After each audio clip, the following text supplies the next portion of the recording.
Well, today we are continuing our conversation about how to hear God.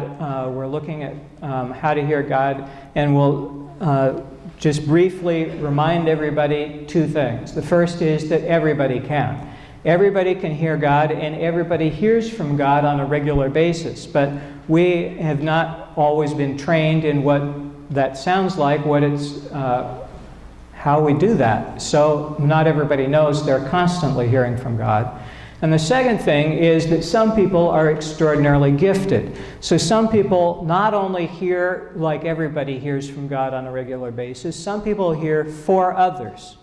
And they hear specifically, often centuries into the future, sometimes right today, but they hear for others. And so there are two categories. There's the category of everybody. Everybody hears from God. And there's the category of people who are extraordinarily gifted. And you should not compare yourself to the other category. So if you're in the gifted category, don't compare yourself to everybody because they don't have your gift. You need to compare yourself and get training with people who are also gifted so you can see how high the bar is and how much you can do.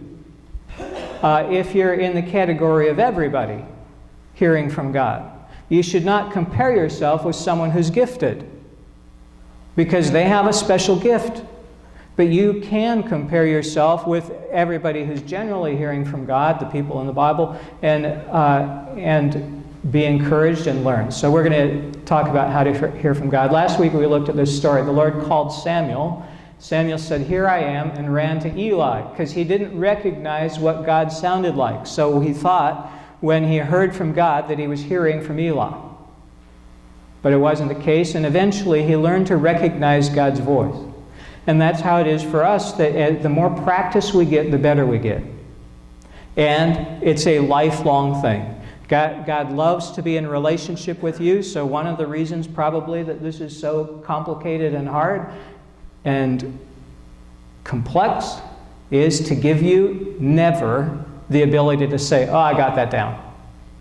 You're constantly having to say, "God, is this you?" And to be in relationship with God. Samuel, when he first heard from God, did not know the Lord, yet and the word of the Lord had not been revealed to him, but he got to know God just like you can. Acts 7, Stephen is talking before people who are angry at him, about ready to sentence him to death. And he's giving his testimony. He's telling the story of the people of Israel so that they can, it's a little bit like 100 years ago, people, when they were being confirmed, would stand before the whole congregation and say, "This is what I believe," and then recite the Apostles' Creed, and recite the Lord's Prayer, and recite the Ten Commandments before the whole congregation. So Stephen is having his recital of his Orthodox faith, what he believes. And as he is telling the story, he says, now when 40 years had passed, he mentioned that Moses killed a person. And then 40 years went by, and God called Moses in a specific way and said, "I need you." So many people think that, oh, I've got something in my background that disqualifies me from ministry or that makes it so that, no. I am disqualified from playing in the NBA because of my height and strength level and a few other things, skill level. But nobody is disqualified from serving God based on appearance or ability. Moses killed a person and he stuttered, and God said, "I want you to be my chief spokesperson." So when 40 years had passed, God called Moses, and Moses saw a burning bush. Moses went up to it. God spoke to him, said, "Take off your shoes, this is holy ground. I am the God of your ancestors, the God of Abraham, Isaac, and Jacob." So I'm the God of your grandparents and great-grandparents and all the heroes in the faith that you can think of. I'm that God. I'm God. And I've seen the misery of Israel, and I've come down to rescue them. So this is maybe good news if you're hearing from God address you like that. I've seen the suffering of my people. I'm going to do something about it. And then usually the next word is like the next word to Moses. Okay, you go. Come now, God says to Moses, I will send you to Egypt. I'm going to rescue them, but you're going to do it. That's often what God says to us. So if you're waiting around wondering why God doesn't take action, there is a good reason if you're not taking action. God calls each of us to be the ones who are bringing about the kingdom of God today. Healing the sick, raising the dead, casting out demons, cleansing the lepers, announcing good news. If that's not happening, it's because we're not doing it. Not because God's not doing it. God does it through people, through us. So we're talking today about how God speaks, and God speaks through our entire being. So your body will pick up sensations, and if you have a sensation in your body, it's worth paying attention to if it doesn't relate to something you know. So if you do 6,000 push-ups and your arms are sore the next day, that's just something that's naturally caused. If you can actually even lift up your arms the next day, it's sort of miraculous. But there are times when you'll feel a pain in your arm, or a tingling, or heat, or lightness, or a variety of sensations, when you'll feel a sensation that doesn't have anything to do with what you've already done. When that happens, pay attention to it. It's often a sign that there is somebody in the area, or somebody that you know that needs healing in that spot, or it's a clue. So clues often have to be decoded. When you hear a word from God, there's the word itself, the interpretation, and the application. So you may not immediately have an interpretation or an application, but one way is if you're next to someone and your arm starts to tingle, you can ask them, hey, is anything going on with your arm? And you find out over time, how well are you picking up information from God? And what you'll find fairly frequently is that if you ask routinely about this kind of stuff, you will often connect and often have a great opportunity to pray for someone or to show them mercy and compassion, to bring healing, either emotionally or physically, spiritually, or mentally. Sometimes all of those. So pay attention to the things that you're feeling in your body. That's one of the ways that God speaks to you.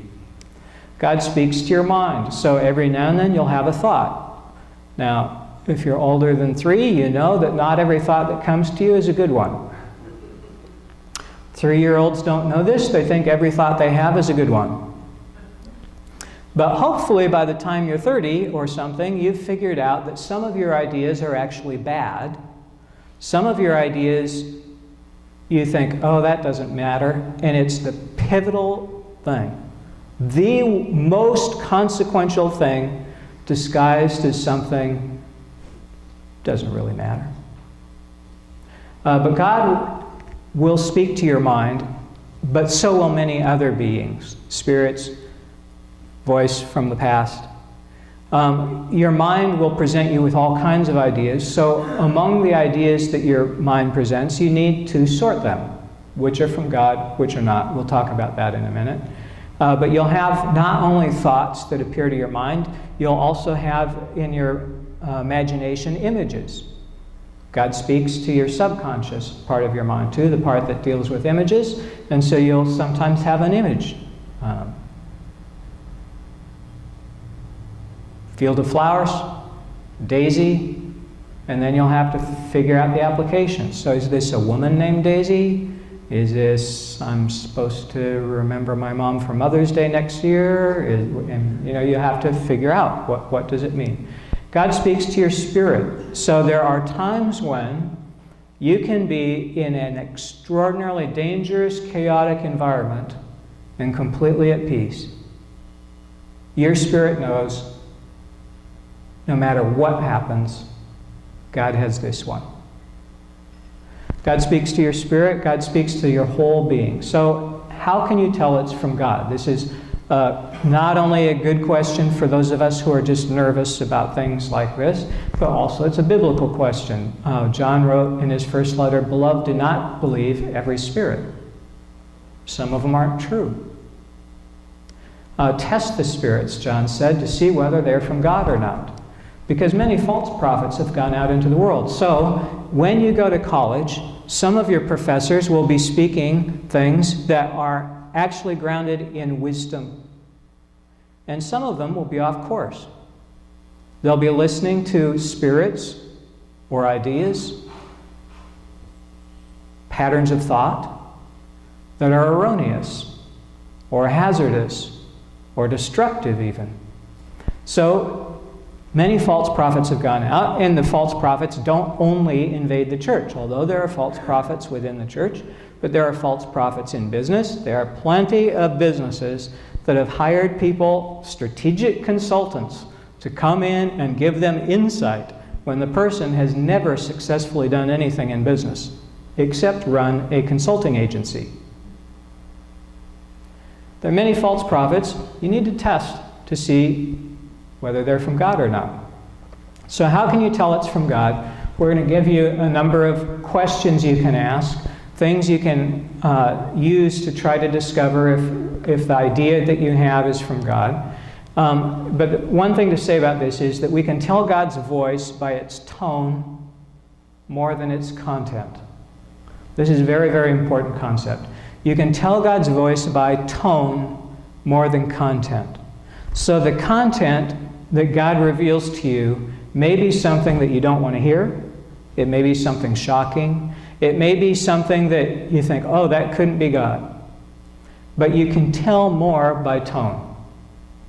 So as you're evaluating an idea, what's the feeling of that idea? If it's anxious, that's not from God. God is peace. Love, joy, peace, patience, kindness. These are the fruit of God's Spirit. So when we hear from God, we would expect to hear things that are in accord with the fruit of God's Spirit. So if you have an idea that feels anxious, pressed, it may be an idea from God that the time is not right, and you're being pressed to do it out of time. Early or late, time when it's not right. So the idea itself, the content, could be from God, but not for now. So you can't tell by content. God and Satan can both reveal to us the same thing, but they'll reveal the information to us with very different intent. So you imagine a person that is in your field of vision, and Satan can say to you, that person is a sinner. That person is sinning right now. And God can reveal that same information to you. That person is sinning right now. But they will have two different objectives in the revelation, and two different things that they hope that you will do. Satan reveals information about people to accuse them, to bring shame, to shut them out. God reveals things to people, about people, to restore them, to heal them, to forgive them, to let God's love for them be known. So if you hear that person is living in sin, whatever the sin may be, embezzlement, lying, whatever it is, if you hear that that person is in sin, the content won't reveal whether you're hearing from God or not. But what is it, the tone of it? Is the tone accusatory? Trying to get you to despise the person? That's not from God. Is the tone merciful? Trying to get you to help lift them out of the ditch that they're in? That's probably from God. So questions that we can ask about things that won't help us tell if it's God or not. We're going to get to some questions that are helpful. These are some questions you might ask that are not helpful. Questions that won't let you know if it's God or not are questions like these. Do I like the message?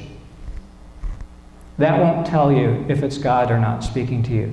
Jonah heard clearly from God he didn't like the message. He ran the other direction. So whether you like the message or not won't reveal whether it's God speaking to you. Is the message difficult to accept? That won't tell you whether it's God or not. You might be able to think of lots of examples of this. Jesus, in the Garden of Gethsemane, did not want to go on the cross. But he said, but God, I want your will above all. If it's possible, any other way, take this cup of suffering from me. But if it's not possible, I want your will. So is the message difficult to accept? Jesus, you dying on the cross is going to set free people from every generation, every time, every place, every nation. Just because the message is difficult to accept will not help us know if it's God or not. Does the message call me to an action that's difficult? Often, God has a far greater view of what's possible for you than you do. You will think, like Moses,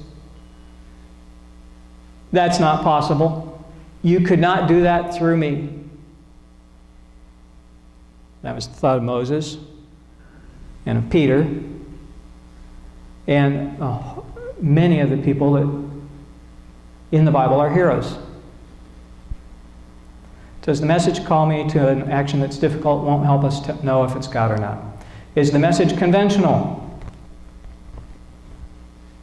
I know there are some of you who want this to be a good filter, but it's not. God told one of the prophets, you know, what you need to do for the next 3 years is walk around naked. So if you're using this conventional filter, you will reject something that is from God. Now, many people are thinking, yeah, that would be a good thing.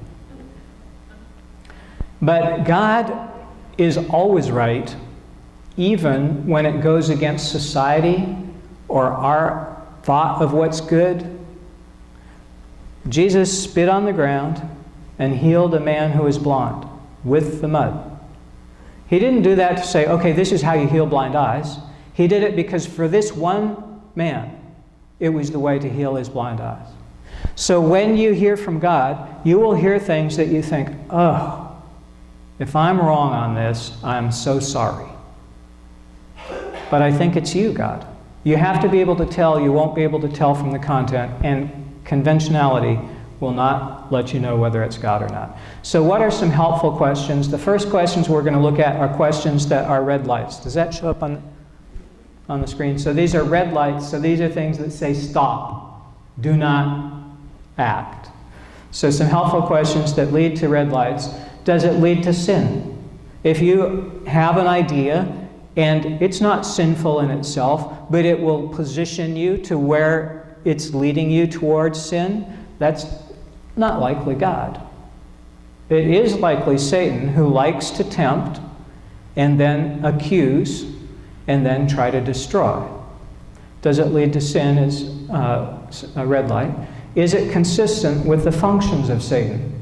So Satan's job description in the Bible, it appears in various spots, but it includes things like to lie, cheat, kill, destroy, accuse, and incite. So if you're thinking something that would cause you to accuse someone, to incite people, to lie or cheat or steal, it's a red light. Don't do that. Some green lights. Questions that if you get a positive answer on this, it's a good sign. You should do this.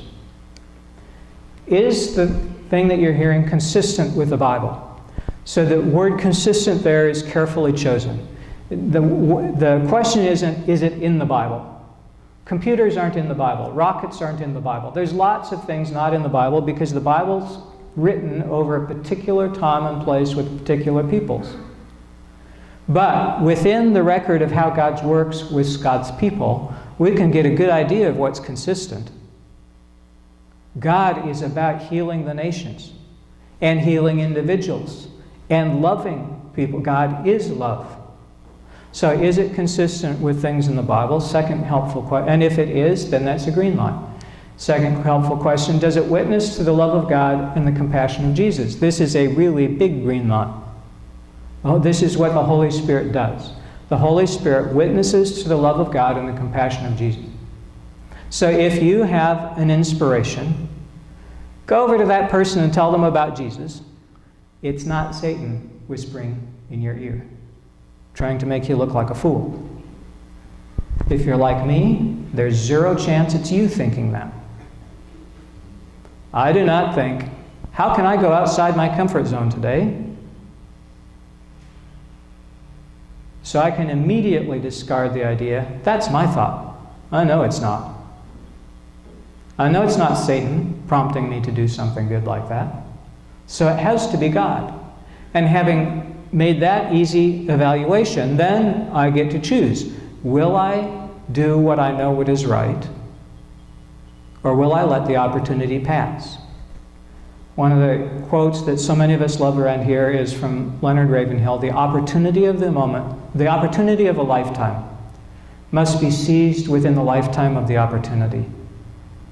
So there are times when someone is primed. The last 40 years of their life have all conspired for this one moment of openness to hear a message that you can deliver to them. Will you do it? Because if you don't, a lot of times that opportunity closes and it's gone. If you invest in the stock market, you know, over the course of 20 years, there's only a few key days that are important.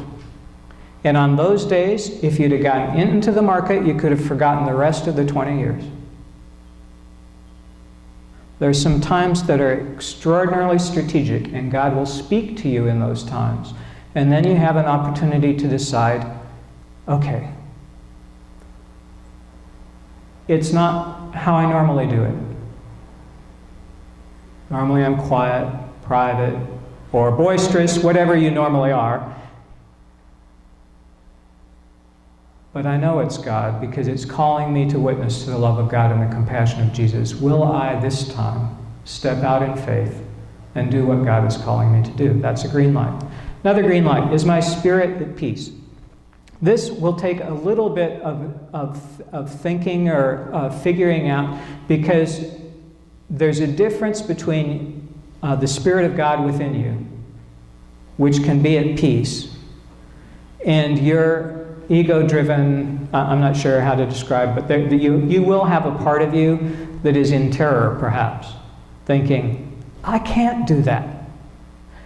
But while you're filled with anxiety because you're stepping outside your comfort zone, the Spirit of God within you can still be at peace. And you can know in the middle of an extraordinarily difficult situation where you're stepping far outside your comfort zone, it's the right thing to do no matter what happens. Is your spirit at peace? That's a great green light. Will it further the kingdom of God? It's almost a no-brainer. That's an easy green light. Will it produce good fruit? The Bible says the fruit of the Spirit, love, joy, peace, patience, kindness, goodness, gentleness, faithfulness, self-control. If it produces that good fruit, it's a green light. Go do it. Is it consistent with the functions of God's Spirit? Go do it. Jesus said, my sheep hear my voice. I know them, and they follow me. You hear from Jesus all the time. And Jesus speaks to you in your body, in your mind, both your thinking part and your image part, and in your spirit. Jesus speaks to the whole person. God speaks to the whole person. And it's worth it to listen. So over the course of this summer, we're looking at two questions. What does Jesus call us to do? Jesus calls us to announce the good news. The kingdom of heaven has come near, to cure the sick, to raise the dead, to cleanse the lepers, and cast out demons. Extraordinarily difficult things to do on your own. but things that are possible to do through the power of God. And when Jesus calls us to do such incredibly difficult things, how does God equip us to do it? And we're looking at that over the course of the summer. One of the most important is to get some practice. You will not get better until you get better. And the only way to get better is to do some things that don't work out. If you want to learn how to ride a bicycle by playing a game on your computer, it will not work. At some point, you have to get on a bicycle and fall over and hit the grass, or if you were not very smart, the asphalt, and get up again and try again. If you want to learn to speak in tongues, to prophesy, to raise the dead, to do miracles, whatever you decide you want to do, to cleanse the lepers, you're going to have to get some practice. And from time to time, you're going to come against some angry people who are trying to keep you from doing good things for other people. You have to get some practice, and it's worth it. Let God's love flow through you when you're doing it. Then good or bad, right or wrong, hitting the asphalt or not, there's mercy that covers your actions. And learn to hear God's voice, which we'll probably talk about as we go through this summer, because this is so strategic and so important. So what does Jesus call us to do is to do those 5 things. How does God equip us for the task? Through the gifts of God's Spirit within us, which you can receive at any time. Which you already have, you can receive more of. I mentioned this last week, but it's so important. It's helpful to us to close on this. If you're a great plumber, but you have no practice, you might appear to be a lousy plumber. So right now, it may seem like you're just no good at a particular thing. It's not that you're no good. You're quite skilled at it. You just don't have enough practice. Or you just don't have enough practice. And the way to get to be great is to get some practice. I'm going to have everybody stand.